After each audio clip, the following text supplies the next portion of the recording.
Hey team, Sheldon here with your Monday Motivator. Happy Labor Day to all you caregivers out there. I hope you're wrapping up a great weekend. If you know the origins of the Labor Day holiday, you know that it was intentionally set up to honor the many achievements of the American workers. It's a yearly recognition for the contributions workers across this country have made to help prosper and strengthen the well-being of our country. Caregivers, that's you. So on this Labor Day, we give a great big shout out to all of you who are out there each and every day investing yourselves to make a difference in the life of someone else. I think all of you would agree that caregiving is one of the most rewarding occupations one can have, mostly because it's a labor of love. A major part of living your best life is working in an occupation you find rewarding. But let me assure you, it's not so much the occupation that's so rewarding as much as it is the way you approach and go about your work.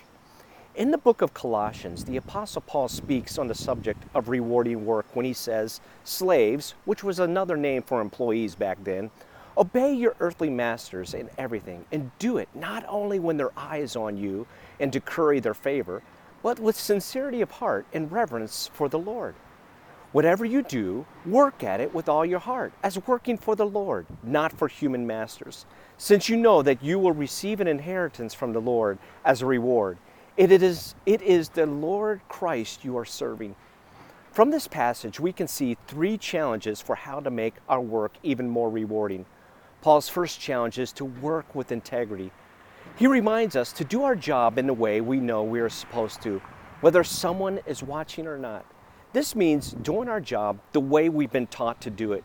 You see, there might be times when you are tempted to ignore the training you've been given and cut corners with your client just because it makes your job easier. Caregivers, let me tell you, that is not integrity. My dad always told me, if a job is worth doing, it's worth doing right. Secondly, Paul challenges us to work hard. All of us know that the most important ingredient to being an effective caregiver is our heart.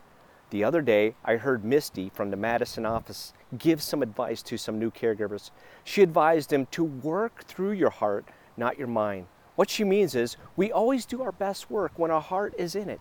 And when we give our best work, our clients get the best care. And last of all, work with purpose.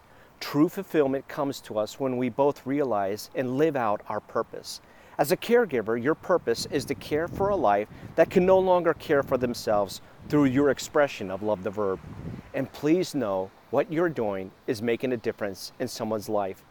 When I was a pastor, I told our volunteers we knew we had a successful Sunday morning service when people left our church with a tear in their eye and a smile on their face. When you view it that way, it feels pretty rewarding, doesn't it? If you have any feedback about today's Monday Motivator, you can email me at smiles@chaplain.org. Let's make it a great week as we live out Love the Verb.